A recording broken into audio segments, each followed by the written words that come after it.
So what is it that prompted us to do foster care? Well, we love family. I mean, we are passionate about our family. Family's really important. Going into it, our hope was like we wanted to help other families. That was kind of our focal point. Was we felt like we were at a place where we could maybe help another family. Things seemed stable enough in that moment for us that we were like, maybe we could, help out another family so that they could have wholeness, because we felt like we were experiencing wholeness. We always kind of talked about it, not necessarily like we were zeroed in on foster care, but even like the early years of our marriage, just kind of having a vision of that, like helping other kids, other families, kind of extending out, if we felt like we were in a position that we were able to do that. We're attracted to that model of foster care to try to reunify children with their birth parents. We did go into it with a different mentality of it wasn't necessarily to grow our family. But we were open to it.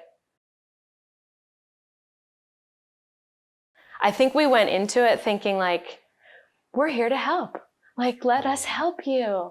And like looking back, it's like that was actually, not that you aren't helping, but in kind of like a reverse way, I think we thought maybe it was more about us than it was, that we were able to help.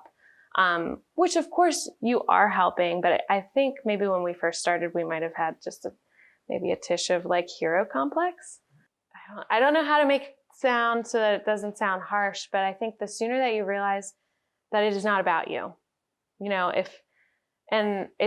it took us, or maybe just me, time, like longer for that to kind of get through, that this isn't really about you. It's about the kids, and it's about their biological families.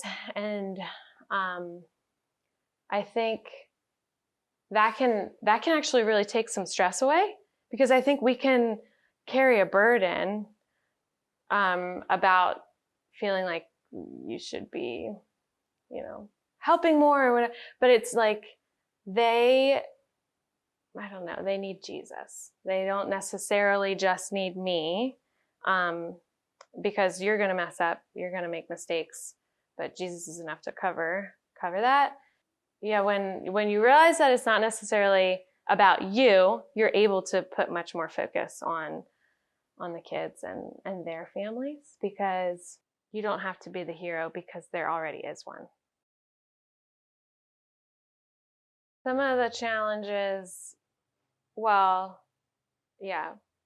having the boys come from hard places, they have, some hard things that they're dealing with. So figuring out how to parent children that have come from different places, but still relatively fair, without them knowing that they're being parented differently, if that makes sense. That is really hard to know.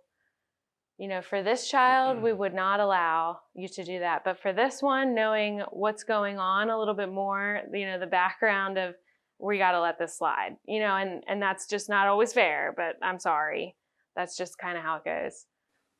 Yeah, just reflecting on the beginning, like when we were doing fostering, and just the logistics of, balancing schedules of kids at home and going to visits in a county that's a neighboring county that's not close, and figuring all of that out. So we reflect on that sometimes, just how, we were provided for. We didn't have all the answers when we stepped into that, but, we got through that season, and there's always new challenges ahead. But one of the things that we struggle with too is, again, something that's probably natural as you expand and grow your family, is just having enough of yourself, or both of us as parents, to go around with all of the kids and feeling like, if one kid's needing a lot of attention or our time and resources, that you're letting the other kids, you're not giving them what they need, and not having that close relationship with them. So that's something that we always try to be intentional about.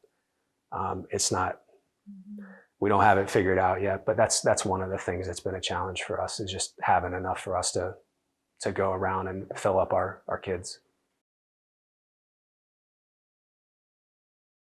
The most rewarding pieces of doing foster care and adoption, well, of course, meeting our boys, loving our boys.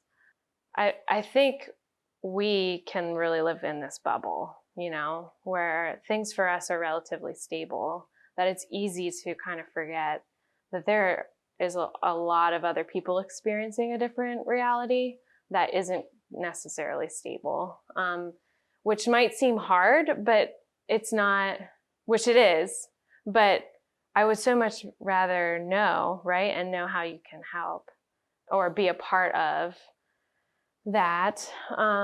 It's been rewarding to see our kids, like our biological kids, which are the older three, just learn a lot more of life outside of themselves. I mean, seeing your kids just love is really rewarding. And I would say too, for me, and I mean for you too, I've had a little bit more interaction, but meeting our boys' mom, we call her their first mom, or she's their first mom. So that's just rewarding. I don't know. I just feel like my heart will always be tied to her, whether she knows that or not. I think it's rewarding anytime you see your kids make progress in certain areas, and there's been plenty of challenges, but just, I think it's rewarding to see the little things. Like both Joel and JC kind of carry it's like a light kind of that's attractive to people, and it's just really neat to see them interact and bring smiles to other people in the midst of, not an easy beginning of their life.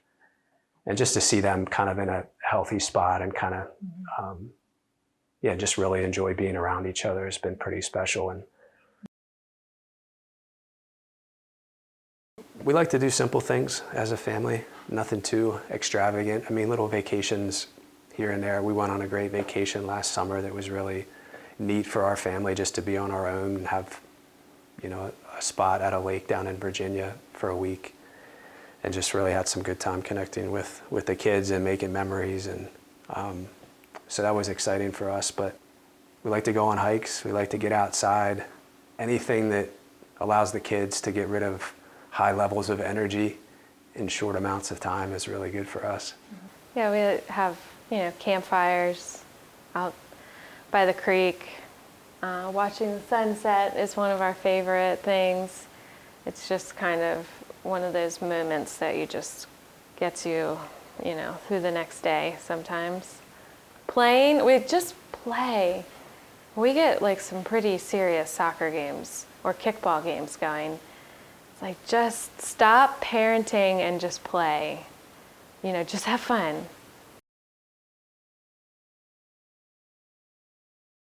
But to be in a strong place in your relationship with your spouse before you enter into that, just knowing that there's going to be challenges, and you don't have to be in a perfect place, because if you were waiting for that, you probably wouldn't take the step to get into foster care. But to be in a solid place and just have realistic expectations that you're going to need to remind yourselves that you're on the same team and working towards the same objective in the midst of, stress and tough days.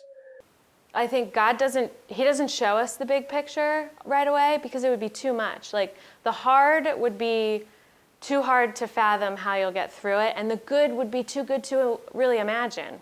Try to not go down the bunny trail of what it's going to feel like if they leave, or how are we going to do it if they stay, It's just one step at a time, because the Lord provides exactly what you need in the season that you are in. Usually unexpectedly, in unexpected ways. When we first started, we weren't exactly sure, which way we wanted to go, but I remember talking to someone from church who also had done foster care.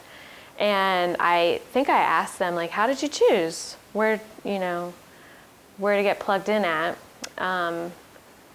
And he said, well, what's your reasoning for doing it? And ours was, I mean, we love Jesus, and we see how he has helped us, and as an overflow of just graciousness to him, you know, we want to spread what he's given us to, you know, help others.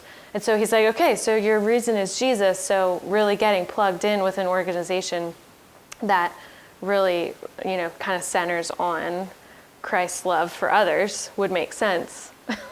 And I said, yeah, that does make sense. Really, none of my friends or our family could understand just like how that was hard. But man, I talked to Heather, and she was even like, hey, let me get you connected with this person. They've walked through it, and then you guys can connect and figure it out. And it's like, it was just medicine to really a unique heartache that was just something I wasn't quite prepared for. But we've been very pleased with COBYS, and just along the way, just walking us through all the new steps. Yeah. And I wasn't at all the visits up in Berks County or court hearings or whatever, but when we were there, if things were, you know, a little bit out of our comfort zone, there was always somebody from COBYS there that we were familiar with to kind of talk us through and explain things, and just be there to listen to whatever challenges we were going through.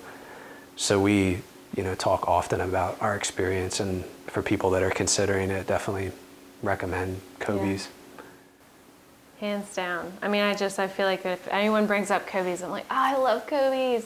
Because, I mean, it can feel, I mean, not a lot of our friends have done foster care and adoption. It can feel kind of lonely. It's a unique set of challenges for us in parenting, or even just what our family, you know, encounters. It's different. It can feel lonely, because even our extended family doesn't always understand. But man, like, I just know, talking to someone at COBYS, it's like clicked right in, like they get it, they're understanding.